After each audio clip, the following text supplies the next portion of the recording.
Hello ratbags, it's Jade, welcome to a Tribes of Midgard guide. Today, pretty much the most basic obvious stuff. Going to explain all the progression systems, the rewards, the progress, the XP, how to level up your classes, what runes are, how to unlock them, and what you're doing pretty much when you're starting out the game. How to survive, how to level up your settlement, how to craft, get recipes, explore, take on enemies, and hopefully defend your settlement for a good few days. Lots of tips towards the late half of the video, but the first half is going to be me explaining the basics. Please leave a like to help me do more Tribes content, and let's go. So if you click over to rewards, you can clearly see you've got a chart that goes up to level 50. If you're familiar with battle passes, you know the coup. Level up experience, gain unlocks, get these rewards. This isn't a paid battle pass, this is just progression during the game. They've just done it in that style to make it a little bit nicer. When it's green, you can see that's the level you're on right now. And the next one I'm going to unlock is going to be a heat starter kit, which gives me a heat proof elixir and heat stroke rune. You'll also notice you'll get some of these bad boys, golden horns. These are what you can also use to buy stuff in game, mainly runes. Now I've explained this in a separate little video, but just to show you one more time, you can also use some of these golden horns to buy in-game items, like this Raider's Axe 3 or this rune. But here's the catch. The axe that you're getting is just a recipe. You're not actually buying that axe to start a game with. You're just unlocking that recipe to be able to craft it when you're in the game once you get the resources. Same thing goes for the rune as well. You don't start the match with this rune. Instead, it will just appear either randomly from bosses or enemies or from a special chest when you're in the game. You've got the platinum coins. This is the real cash currency. Again, you can see leveling up absolutely free. You will earn quite a decent amount of these platinum coins, and so you will be able to buy some purely cosmetic items. Anything with the platinum coins is purely cosmetic. You can go to the shop if you really want and just go ahead and waste $10, 10 quid, whatever it is. Don't get me wrong, cosmetics support the devs and they're pretty harmless, so go for it if you really have got the cash. Otherwise, see if you can get up to level 50, you'll earn enough to buy some stuff in the shop. So golden horns are in-game items or possibly sometimes cosmetics. Platinum coins are always just cosmetics. There is no pay to win in the game. If you take a look at progress, we've got 4 different classes. Challenges are going to hopefully show you how to unlock all the classes. Some of them are particularly quite tough, like surviving beyond day 15 in a world is pretty much going through a whole saga session and not failing. That will take a bit of experience or maybe the help of others. But that's how you do it. I've already unlocked 2 classes, the Hunter by activating all shrines in the world and defeating 3 Yottum in a world. Once unlocked, they stay unlocked forever. These can all be done in the Saga sessions only, but they can also be done with other players. You don't have to personally go and activate every shrine in the world. As long as they're all activated by one of your players or all of your players in that world, you all get that unlock. Then the rest of the stuff is a mixture, just like this little season pass. You can see the rewards that you get for reaching a season level 5, 10, 25. Then you've got some simply by just spending a lot of your souls, which is the currency that you use to upgrade NPCs and fortify your defences in the game. Some of the items, like more runes or more starter kits, you get by crafting or doing certain items in the game. So there's lots of different ways to earn some of this stuff, but it's all just unlocks. Deliver the final blow to defeat a Thunder Yottum in any mode. That was one I haven't actually done just yet, but you can see I've done the dark one. And I've gone ahead and I've done the fire and the ice. And for my troubles, I got these skins. Again, it's all cosmetic. All these armor pieces are purely cosmetic. If you see a little scroll on any of the items, that's a recipe and you unlock that ability to craft it eventually in game if you unlock the right items or find them. None of the items that you get, none of these items will necessarily start with you on the first run, except for starter kits. If you go to customize, then you can obviously see you've got cosmetic weapons, cosmetic protections and character. Cosmetic weapons are obviously purely skins. The protections, again, purely skins. And your character actually has some items that you can choose to help you. These are your starter kits. So I've already shown you, you'll unlock these by progressing through the season or possibly doing some sort of challenge. And you get to choose which one you want to start the match with. Harvest the starter kit, basically get some tools to gather resources. A villager starter kit, a bunch of weapons and armor. Or the archer starter kit, a nice bow and a special rune as well. These will always be here as a choice. They never run out. You don't consume them as in like you only get 5 goes of it. Once you've unlocked it via either completing the challenges or going through this XP system, it'll always be here. You can't buy these with real world money. Hopefully I've made that as clear as possible. So when it comes to the actual sagas, and this is where people get confused, it is a brand new session every single time. The only thing that you will take in with you are any unlocks, so they'll be available to find or craft in the world eventually when you get enough resources. If you want to check exactly what you've already unlocked, you can see all the recipes in their own section. Anything with a lock on it obviously shows another step that you need to take. So like this one I need to unlock in the shop. That's that Raider axe. This serpent tongue sword is a season reward. And this axe and hammer are both challenge rewards. Doesn't mean you get one of these to start the game with just because you unlock it. It just means that eventually it will be available for you to craft when you're in the game. At this point you're probably wondering why it's kind of themed around being a survival game when it's more a roguelike. I do kind of feel like Norsefeldt have marketed this game slightly wrong. Not a terrible problem, but I do really wish they'd put across that it was a bit of a roguelike. You're meant to do a better run every time. You're meant to start a round, get some new items to help you go through the next round and get better with each run. For some real traditional survival fans, it may not be the one for them, and particular fans of RPGs, action ones like Diablo or Torchlight, if you was expecting the game to be a bit like that, it might not be necessarily for you. It's definitely much more of a special event that you jump into, and you've got a special time that you've got to beat to hopefully get through the stages, unlock the final boss fight.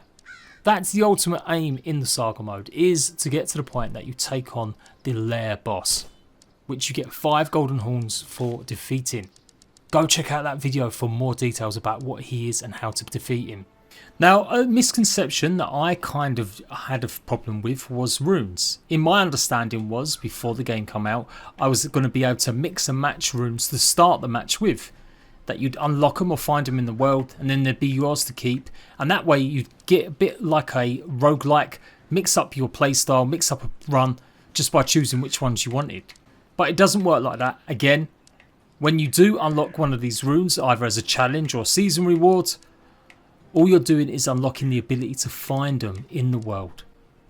You can't actually take any of these in with you before you start the match.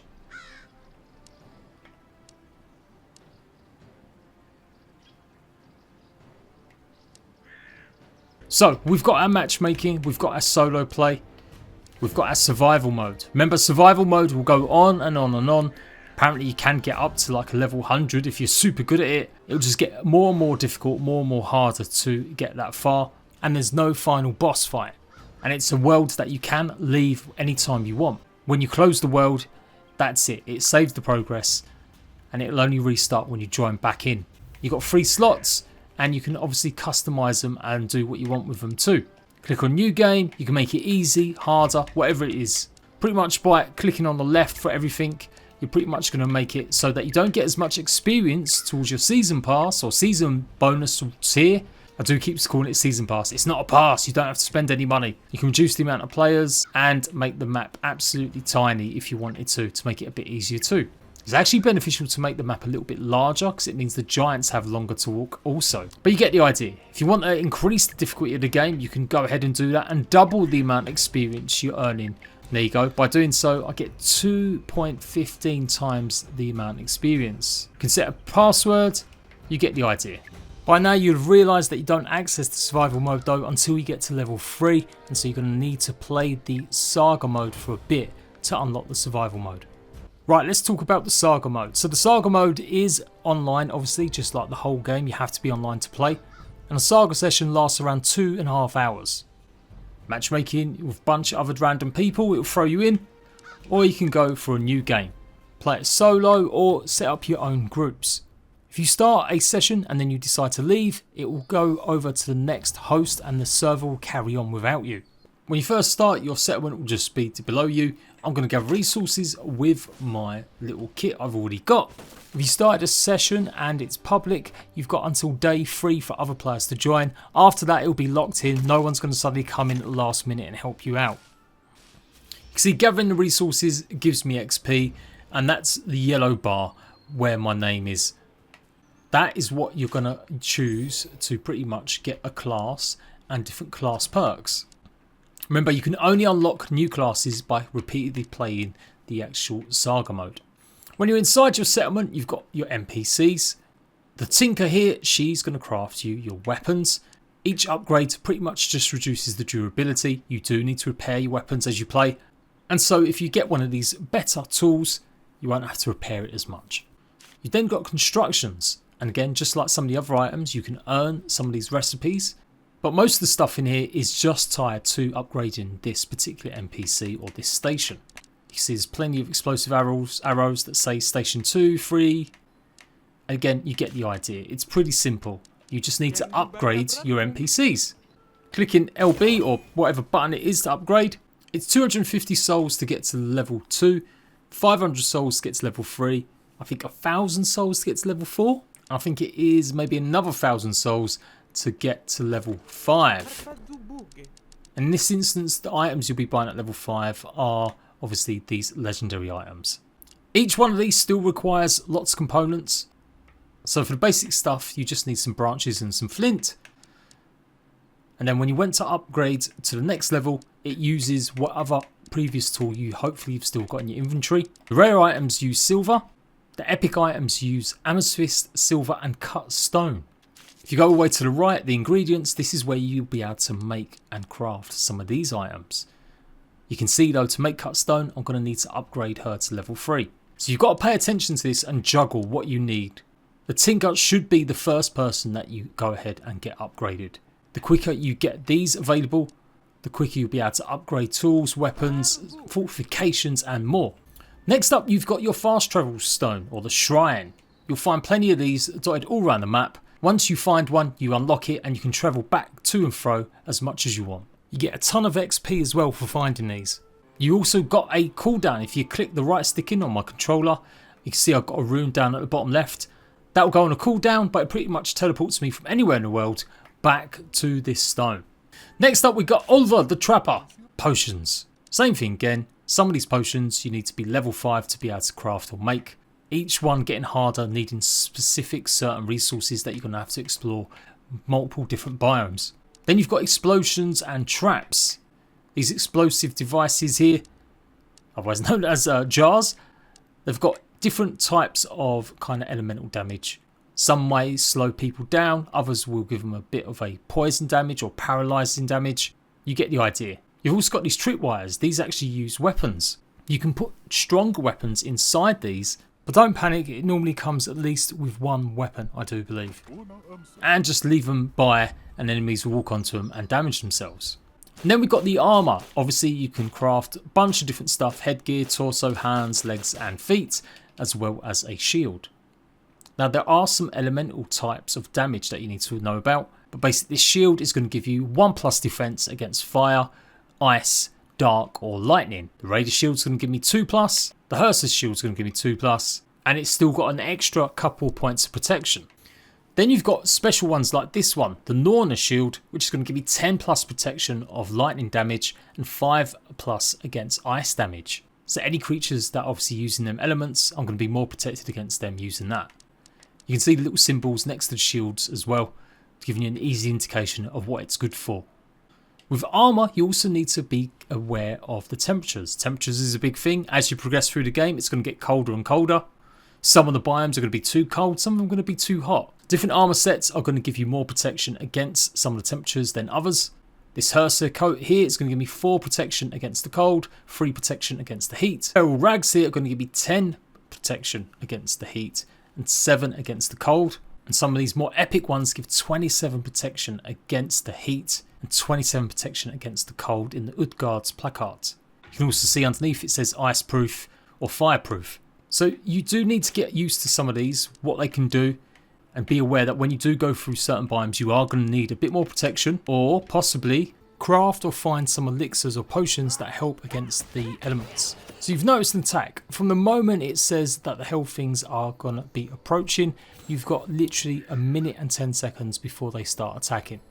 Your tree of life has got 10,000 health and it goes down even when it's not being attacked, albeit slowly.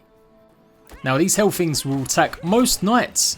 In Saga modes, they generally will take a couple nights off though after every blood moon. Now the blood moon pretty much just means it's going to be a bit harder, briefly, or you're going to have more mobs running around. So as soon as you've done facing a blood moon event or night, you can relax the next night. You've got a bit more time to go and gather resources. It doesn't take much for these to do damage to the tree. And obviously when the tree goes, that's it, it's game over. You have to restart all over again. Now your NPCs can go down in battle, so make sure you pick them up. They'll get full health, and it's pretty much going to mean they'll stop other creatures from destroying a tree a bit more.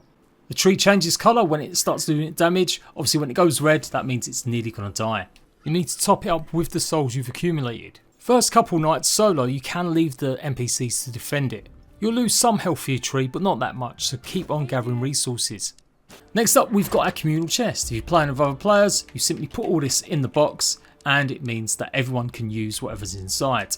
I'm just switching everything in here. If you're playing it solo, and you don't want to worry or need to worry about other players, whenever you go to craft something with one of these guys, it automatically pulls it from the box. So if you want to keep something on you and no one else has it, obviously just don't ever put it inside this inventory. When you die, you've got your loot box. No one can go and get your stuff from your loot box. The repair bench is where you repair your tools, now at a cost. You can also repair your armour, your weapons and your shield, and it costs souls. So at the beginning stages, resources might be a bit tight and you may have some souls left, so you will use your souls. Otherwise, it might actually be better to just go ahead and craft some new weapons, new tools or new armour. And then we've got Steiner the blacksmith. Lots of swords. Again, they've all got elemental damage types, so they'll do more damage against creatures, especially ones susceptible.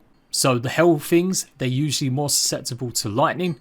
So anything with a lightning symbol, then that's going to do a lot more damage. Nearly every creature and Yottum has an elemental weakness.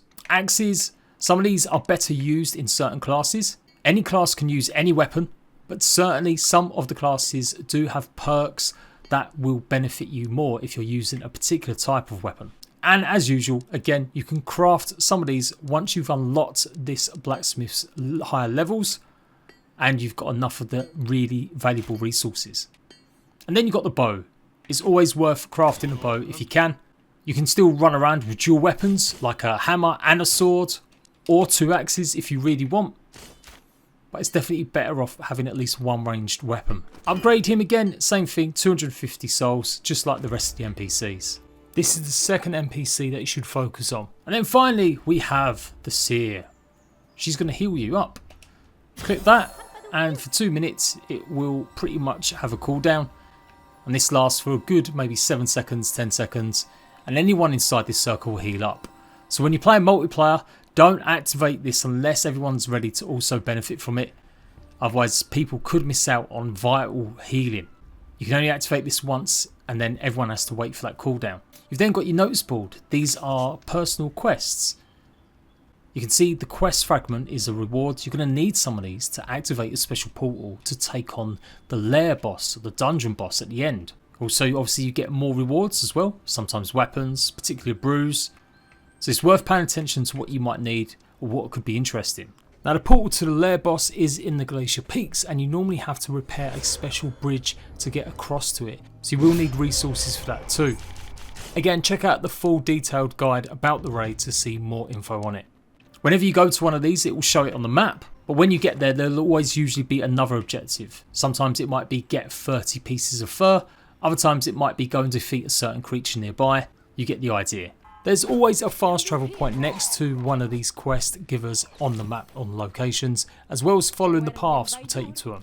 And then inside you've got your golden altar. This is where you can spend them golden horns that you've been earning. Remember, you get golden horns via leveling up, but you also get them from killing giants. Usually you get 1 golden horn per death of a giant.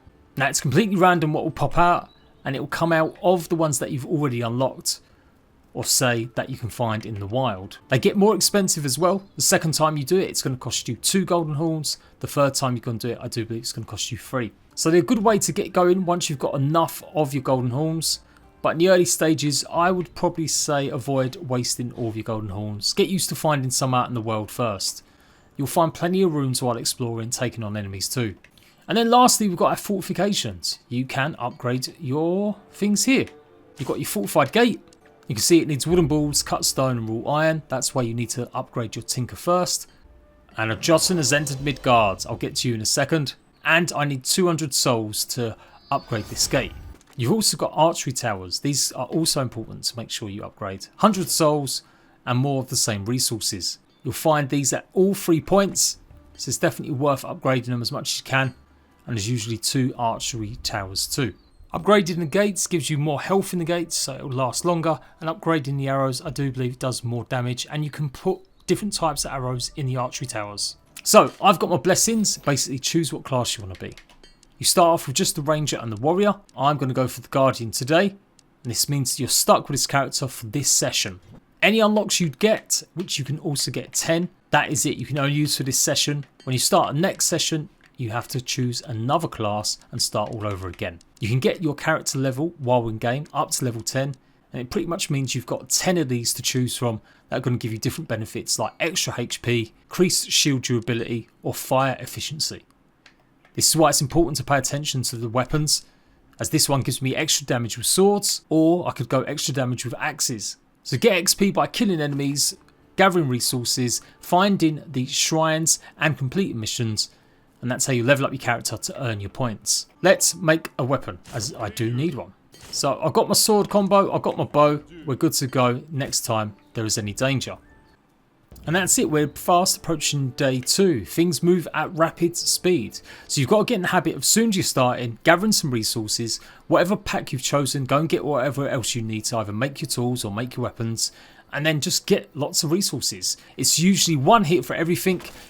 You can see in the bottom left, you've got a special little bar. It's empty at the moment, but when you're actually in combat, it builds up and you get mana.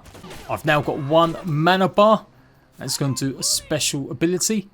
But you can also use that special ability to gather certain resources. Just for instance, say your tools break, well, go ahead and use it. And there you go. You can pick up some of the items that I'm getting. There's berries, there's usual things like maple trees that will pretty much give you life or potions. That's what you need to make them. And do remember that everything does eventually break, tools, weapons and armour. And we're going to run back because the health things are on their way already. There we go, just about to spawn in. Now they'll come in these 3 lanes. Sometimes you've got your gates up, you want to keep the health things at bay, but you can also open the gates. If the gates get destroyed, you have to rebuild them completely from scratch. But if you let the gates stand, then instead of having to build them from scratch, opening them up and letting the enemies in at the last minute, they will re-heal themselves after a time. It takes a while, but they should pretty much re-heal themselves by the next time the health things come along. So if you're overwhelmed, open the gates and let them in. That's why a lot of people say to upgrade the Archery Towers first. Now it is important that you try and upgrade as many of the defences as possible, but it is going to take time. You're not going to be doing this after 2 nights or 3 nights. And there we go, we survived another day, they all disappear, you don't have to worry. I lost quite a few souls in my tree there, so you could go ahead and replenish it, but we need all the souls we can get now because we're going to try and upgrade and unlock the components we need. Camps like these are your best bet at finding loot. When you find loot chests, everyone in the world gets to share it if you play multiplayer. They'll pretty much have their own loot pools, so items will pop out of every chest, just like this one. Get out of here! So you find various different levels of chests with all sorts of different loots inside. These jars next to it are the explosive ones or different types of elemental damage ones. So use these when you're in these camps. You've got to hit them and then just run away before they hit you. Now, pretty tough one at the top here is a witch. She will carry on spawning enemies. So if you're in a camp like this, you might need to go up top and take her out. Now I've just picked up a rune. It goes automatically equipped. And if you ever get a better weapon or item, it usually automatically equips too. You can only use 5 runes at a time, so if you want to swap one, you're going to have to destroy it and free up some space. Oh, I died it. This is it. Unless anyone picks you up, you're going to lose all your souls when you die now. You can change this a little bit in survival mode, but pretty much you will always lose your souls, or you can change it so you lose your items or your resources as well. Ain't going to lie, I'm slightly salty at that. That's because I was kind of trying to do this guide rather than actually play the game. So all them souls are lost. Go back to your chest, pick up all your items though, and you can see it'll all pop up. I don't think there's a timer for picking up your loot. There is a splash message that says pick up your loot soon, but I've never seen it despawn yet. And if you die multiple times, you'll have just multiple loot chests to go and get your stuff back. There we go, that did the job. And one more, and there we go. So we're picking up all sorts of stuff now. And it's nearly made amends for me losing all of that precious souls. There's all variety different levels of chests and different types. Some you'll get interesting resources, like I've got enchanted tripwire, or some endgame resources to craft other items.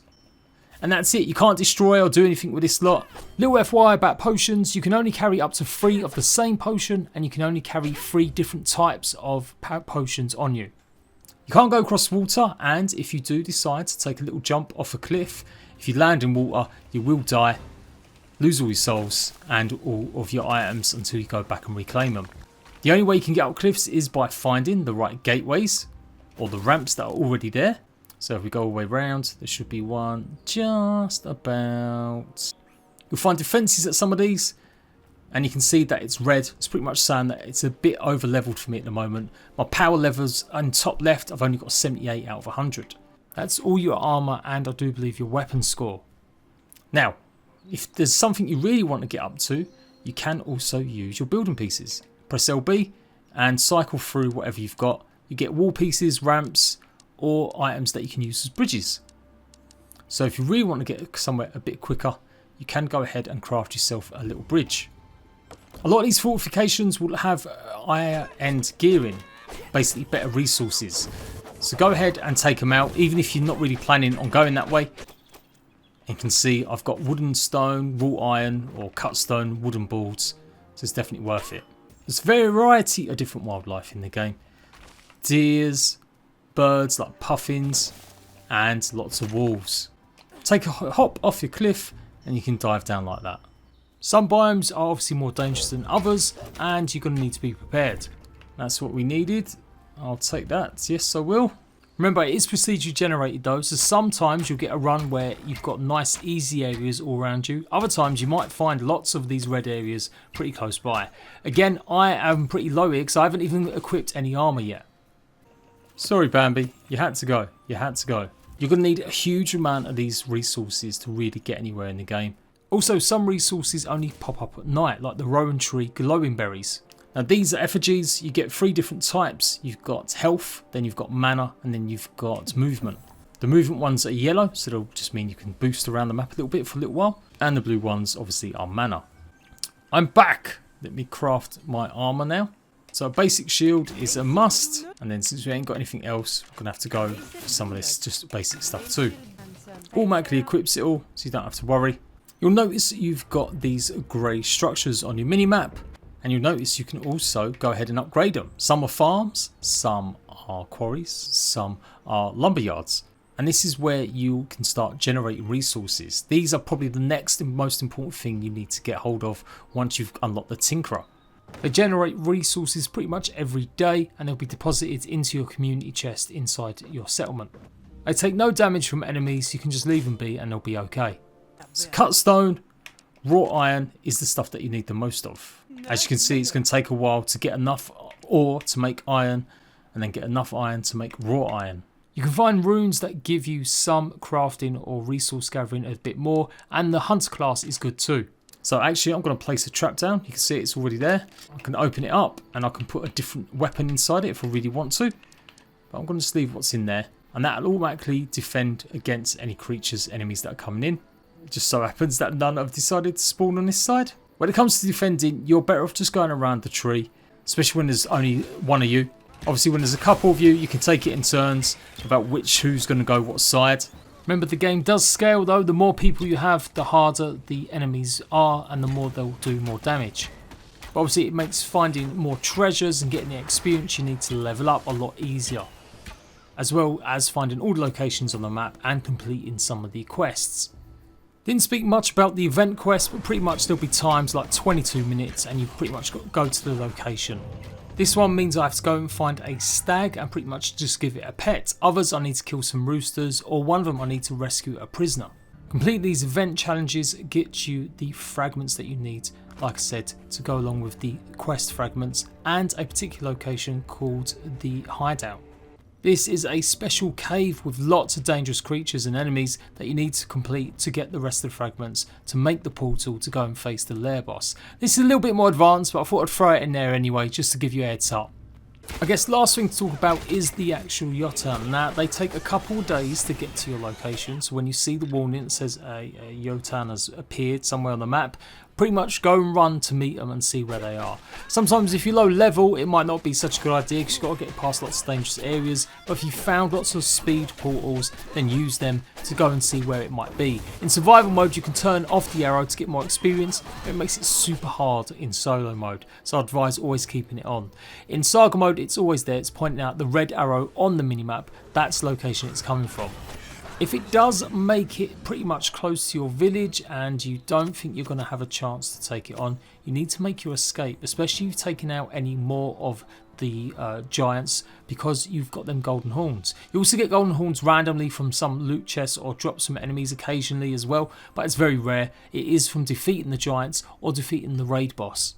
If it does make it to your village, you might as well try it and make an escape for it. There's literally no way that you can really stop it unless you've managed to get it down to maybe half health, and you might then only stand a chance. I let this one come on purpose because I want to show you what happens. It really does take a couple of days, obviously depending on the size of the map as well. In survival mode you can make the map smaller or larger, so it's all just depends. You can't really direct the giants, you can slow them down and give them a bit of nuisance and they'll attack you more, but they still just carry on walking. Just like a lot of the other creatures, they have elemental damage weaknesses, so this one is strong in dark but it's weak against lightning. The ice giant's going to be weak against fire, the fire giant's going to be weak against ice, and the lightning creature is going to be weak against dark. And that's what happens if you let the giants get too close to your tree of life. There's a lot more I obviously need to go through, but that's all going to be done in another video as this has become too long as it is. I hope it's helped you. Pretty obvious stuff, but just to help you a little bit with some tips. This is the Biofrost. You need to activate this by killing at least one Yottum before you can make your escape and keep your golden horns. If you don't make it and your tree of life gets destroyed and you didn't make your escape, don't worry, you still earn a bunch of XP towards your season rewards, so that's one good thing at least. If the video has been useful, leave me a like, go and check out my more advanced guides and the gameplay that's coming, and I'll see you right back some more Tribes of Midgard very soon.